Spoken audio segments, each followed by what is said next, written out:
Welcome back students at Ready to Read Senior Secondary School Group Class A. Topic is metal and non-metal.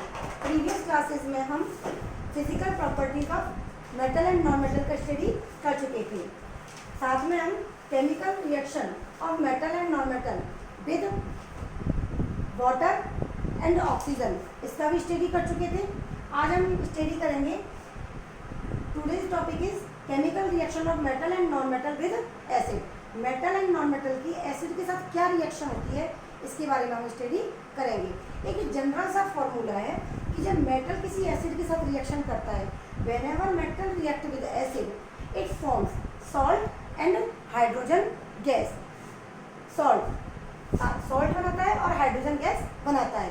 Conformation क्या है hydrogen gas का कि यहाँ hydrogen gas बन रही है, कोई और गैस नहीं बन रही है. तो हम क्या करेंगे, एक बर्निंग मैच स्टिक को पास ले जाएंगे near the mouth of test tube. It burns with the pop sound. It is the characteristic sound of hydrogen gas.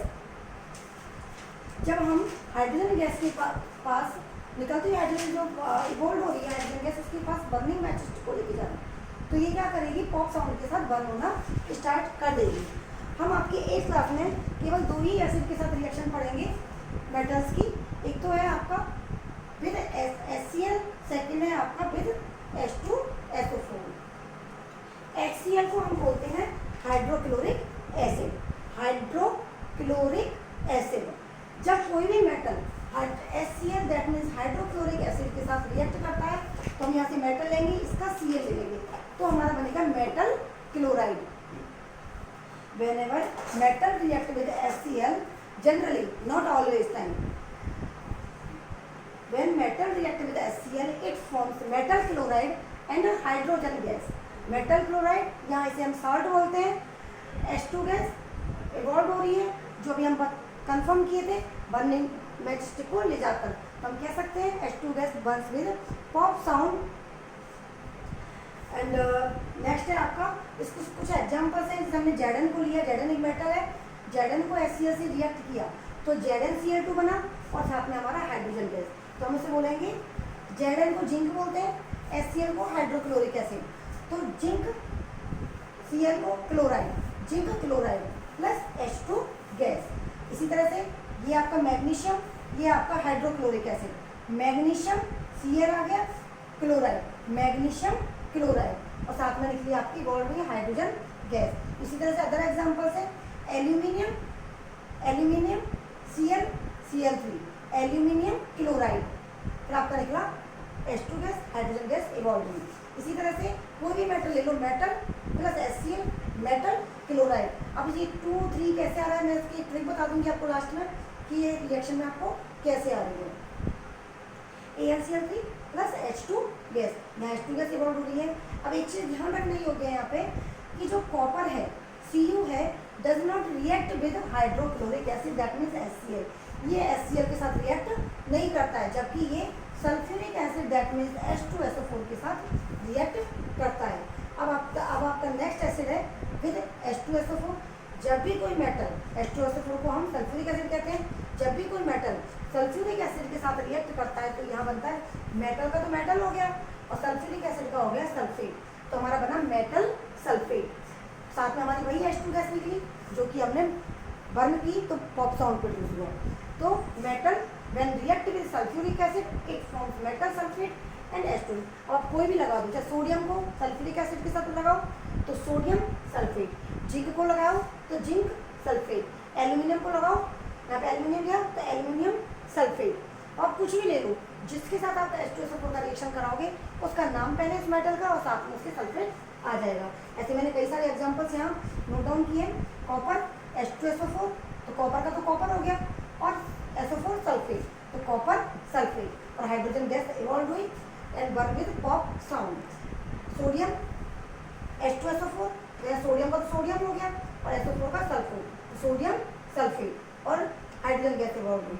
Calcium H2SO4, calcium का कैल्शियम, SO4 का सल्फेट, कैल्शियम सल्फेट और hydrogen gas evolve हुई. इसी तरह से आपका magnesium H2SO4 तो magnesium sulphate, H2 gas evolve हुई. जिंक H2SO4, जिंक सल्फेट और H2 गैस भी। ये तो हो गई आपकी मेटल के साथ। अब इसी तरह से आपका नॉन मेटल का आता है। तो नॉन मेटल में ये ध्यान रखना, non metal does not react with, और non metal does not react with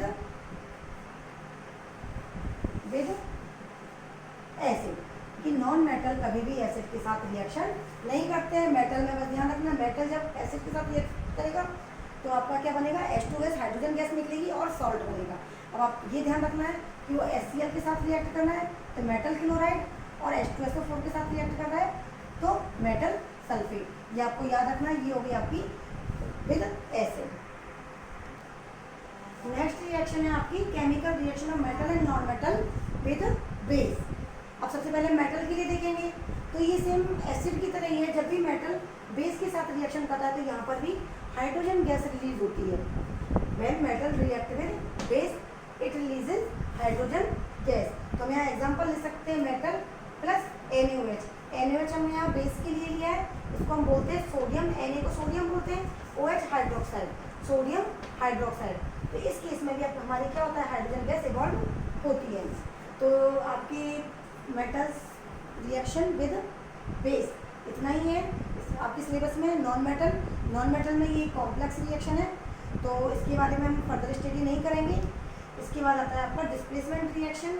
displacement reaction वो रिएक्शन होती है जिसमें कि reaction in which more reactive metal replace less reactive metal, जिसमें कि जो ज़्यादा रिएक्टिव मेटल होता है, हमने रिएक्टिविटी सीरीज में आपको शुरू में ही जब आपका ये चैप्टर स्टार्ट किया था तब मैंने आपको बताया था। तो जो मोर रिएक्टिव मेटल है वो क्या करता है, लेस रिएक्टिव मेटल को रिप्लेस कर देता है अपने ही इसके खुद के सार से। इसको हम बोलते हैं डिस्प्लेसमेंट रिएक्शन। डिस्प्लेसमेंट रिएक्शन में मैंने अभी आपको बताया कि यहाँ पर जो मोर रिएक्टिव मेटल है वो लेस रिएक्टिव मेटल को डिस्प्लेस करता है। अब ये चीज़ आती कहाँ से है, ये चीज़ आती है हमारी इस रिएक्टिविटी ऑर्डर से। मैंने ये आपको जो सीरीज लिखी हुई है ये डिक्रीजिंग ऑर्डर ऑफ रिएक्टिविटी है। दैट मीन्स ऊपर से नीचे आने पर, अप टू डाउन होने पर रिएक्टिविटी क्या हो रही है, डिक्रीज हो रही है। दैट मीन्स नीचे वाला जो मेटल है वो लेस रिएक्टिव है और ऊपर वाला जो मेटल है वो मोर रिएक्टिव है। तो ऊपर वाला मेटल तो नीचे वाले को डिस्प्लेस कर सकता है, लेकिन नीचे वाला मेटल ऊपर वाले को डिस्प्लेस नहीं कर सकता। अब इसके अकॉर्डिंग हम कुछ रिएक्शन देखेंगे। अब उससे पहले आप इसको याद कैसे करोगे, आप ये सीरीज याद होगी तभी ना आप क्वेश्चन सॉल्व कर पाओगे। ये सारी ट्रिक है जिसके अकॉर्डिंग लाइक न मांगे अल्लाह जान फैशन फिर भी है, क्यों होगी आगे और पिटाई, ये इनके अकॉर्डिंग मैंने बना दिए हैं। और ये आपके डिक्रीजिंग ऑर्डर ऑफ रिएक्टिविटी है, इसके अकॉर्डिंग हम क्वेश्चन सॉल्व करके देखते हैं कि रिएक्शन हो किस में होगी और कहाँ रिएक्शन नहीं होगी। अब जैसे अब ये आपका copper sulphate CuSO4 plus Zn, Cu copper, Zn zinc. Copper sulphate में कॉपर तो अपने साल्ट के अंदर है कॉपर सल्फेट में, और जिंक एक मेटल है। तो यहाँ देखिए कॉपर आपका, जिंक आता है ऊपर और कॉपर आता है नीचे। ये मोर रिएक्टिव है, ये लेस रिएक्टिव है। दैट मीन्स जिंक कॉपर को अपनी जगह से हटा सकता है और उसकी जगह पर ये खुद आ सकता है। तो इसमें क्या है कि ज़्यादा रिएक्टिव है तो इसलिए इसको हटाया, डिस्प्लेस किया और खुद इसकी जगह पर आ गया। तो यहाँ हो गया ZnSO4 और Cu। अब पता कैसे चला रिएक्शन हो गई, कॉपर सल्फेट का जो सॉल्यूशन है वो ब्लू कलर का है, जबकि रिएक्शन होने के बाद यह जिंक सल्फेट का सॉल्यूशन जो बनता है वो कलरलेस बनता है और साथ में यहाँ रेड पाउडर डिपोजिट हो जाता है जो कि कॉपर का पाउडर है। इसके बाद सेकंड रिएक्शन है आपकी कॉपर सल्फेट और आयरन नेल। आयरन नेल को हम Fe बोलते हैं, आयरन Fe। कॉपर सल्फेट जब आयरन मेटल से रिएक्ट करता है तो देखिए कॉपर कहाँ है, नीचे, और आयरन कहाँ है, ऊपर। तो आयरन ज़्यादा रिएक्टिव है और कॉपर लेस रिएक्टिव है। तो आयरन वापस क्या करेगा, कॉपर को इसकी जगह से हटाएगा और यहाँ पर आके खुद सेट हो जाएगा। तो CuSO4 की जगह हो जाएगा हमारा FeSO4 प्लस Cu।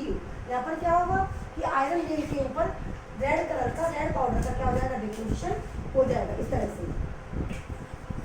ये आयरन नेल हो गया, यहाँ पर क्या होगा, रेड पाउडर का डिपोजिशन हो जाएगा। और जो ब्लू कलर का सॉल्यूशन था आयरन सल्फेट बनने की वजह से ग्रीन कलर का हो जाएगा। इसके बाद आता है आपका next reaction ZnSO4 plus Cu। इसका उल्टा कर दिया हमने। आप जान रहे हो कि Cu कहाँ है, नीचे, Zn ऊपर है। तो Cu तो लेस रिएक्टिव है तो Zn की जगह पर नहीं आ सकता, तो यहाँ रिएक्शन नहीं होगी। तो हम बता सकते हैं कि कोई रिएक्शन होगी कि नहीं होगी। अब इसमें नेक्स्ट रिएक्शन है आपका FeSO4 और Cu। अब हम फिर देख रहे हैं इसका उल्टा वाला रिएक्शन हो गया, Fe हमारा कहाँ हो गया, ऊपर, और Cu नीचे। Cu लेस रिएक्टिव है तो ये Fe को डिस्प्लेस नहीं करेगा और रिएक्शन नहीं होगी यहाँ पर, तो हम कह सकते हैं ये वाला रिएक्शन पॉसिबल नहीं है। नेक्स्ट है आपका ZnSO4 plus Fe, zinc sulphate plus Fe iron. अब जिंक सल्फेट को देखिए, जिंक ऊपर है, Fe नीचे है, Fe नीचे है, ये लेस रिएक्टिव है और ये मोर रिएक्टिव है। तो मोर रिएक्टिव है तो ये तो जाएगा नहीं, और Fe लेस रिएक्टिव है तो इसको हटाने की इसकी कैपेसिटी नहीं है, इसलिए ये रिएक्शन कभी भी नहीं होगी। तो ये आपको समझ में आ गया, आप देख सकते हो, आपको बस रिएक्टिविटी सीरीज याद होनी चाहिए, इसके अकॉर्डिंग आप ये बता पाओगे कि कौन सा मेटल किस मेटल को डिस्प्लेस कर, किसी मेटल को डिस्प्लेस करेगा कि नहीं करेगा, डिस्प्लेसमेंट रिएक्शन पॉसिबल होगी या नहीं होगी। ये हो गया आपका डिस्प्लेसमेंट रिएक्शन। ये चैप्टर की आपकी सारी रिएक्शन हो चुकी है। अब आता है आपका application of metal and non metal, या हम कह सकते हैं uses of metal and non metal. Uses of metal, metal की यूजेज आप जनरली पढ़ चुके हो, आयरन ब्रिजेज में यूज़ करते हैं हम, कॉपर वायर वगैरह में काम होता है, एल्यूमिनियम फॉइल, फूड फॉइल बनाने के लिए काम आता है, सिल्वर की बहुत सारी स्वीट्स होती हैं, उस पर क्या लगाया था, सिल्वर का वर्क होता है, जिसकी वजह से जो स्वीट्स होती है, आपने देखा होगा सिल्वर का वर्क वाली स्वीट्स मार्केट में मिलती हैं। इसी तरह से और भी कई सारे यूज़ हैं, वायर्स बनाना, सिल्वर के बहुत सारे ऑर्नामेंट्स, ज्वेलरीज वगैरह बनती हैं, गोल्ड उसकी भी ज्वेलरीज बनती हैं। इसी तरह से ये तो हो गया आपकी मेटल की यूजेज या मेटल की एप्लीकेशन। इसी तरह से आपका आता है application of non metal. Non metal में कुछ एप्लीकेशन है, जिस तरह से आप सब जानते हो हम रेस्पायरेशन करते हैं, रेस्पायरेशन में इनटेक गैस कौन सी है, ऑक्सीजन, ये भी क्या है, एक नॉन मेटल। तो हम सांस लेने में ऑक्सीजन का भी यूज़ करते हैं, तो ये एक नॉन मेटल का यूज़ हो गया। आप जानते हो प्लांट्स का जो फर्टिलाइजर NPK, नाइट्रोजन फास्फोरस और पोटेशियम, नाइट्रोजन फास्फोरस ये दोनों क्या है, नॉन मेटल है, जो कि हमारा फर्टिलाइजेशन में फर्टिलाइजर के रूप में यूज़ किया जाता है फील्ड के अंदर। इसी तरह से कुछ नॉन मेटल वाटर प्यूरिफिकेशन में, जैसे क्लोरीन ब्लीचिंग एजेंट के रूप में काम आती है, वाटर का प्यूरिफिकेशन काम आती है। इसी तरह से कुछ नॉन मेटल है जैसे आयोडीन एंटीसेप्टिक के रूप में काम आती है। हमारी आयोडीन की जो कई सारे आपने देखा होगा एंटीसेप्टिक क्रीम लेके आते हैं, जब कटने वगैरह पे हम लगाते हैं, कट लग जाता है, कोई बाउंड हो जाता है, उसकी हीलिंग के लिए हम आयोडीन वाला टिंचर आयोडीन यूज़ करते हैं, तो ये हमारे एंटीसेप्टिक के रूप में यूज़ होती है। बोरोन, इसी तरह से कुछ नॉन मेटल्स हैं जो हमारे क्रैकर्स में यूज़ किए जाते हैं। तो आपका ये चैप्टर कंप्लीट हो गया है। अब आपको ये चैप्टर कंप्लीट लर्न करना है, NCERT का चैप्टर नंबर 4, फर्स्ट टाइम आपके सिलेबस में NCERT आई है, तो इसको तुरंत अपने हिसाब से याद कर लेना बच्चों, ताकि आपका 8th क्लास का जो एग्ज़ाम है वो अच्छे से हो पाए।